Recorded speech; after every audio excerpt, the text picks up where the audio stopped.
Jumat 19 November pukul 8 malam live di Kompas TV.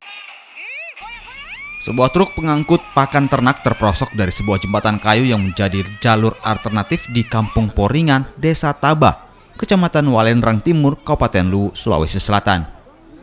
Dari kejadian ini, sopir berhasil selamat sementara mobil terseret arus sungai. Dan Ramil Walendrang, Kapten Agus Purwono menyatakan truk terperosok ke sungai saat melewati jembatan kayu. Warga setempat sempat melarang, namun sopir truk tetap memaksa untuk maju.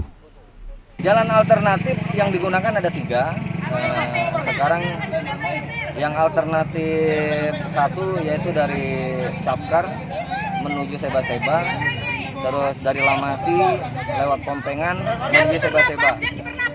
Untuk yang tadi malam Reba, jembatan roboh itu di daerah Pongraka. Itu sudah diingatkan masyarakat, tetapi sopir itu tetap memaksa melewati jembatan tersebut yang kapasitasnya bukan untuk jembatan kapasitas ton besar. Jalur alternatif ini dipilih lantaran jalur Trans Sulawesi yang menghubungkan Kota Palopo dengan Kabupaten Luwu ditutup sementara untuk semua jenis kendaraan karena dalam masa perbaikan. Amran Amir, Kompas TV, Luwu, Sulawesi Selatan.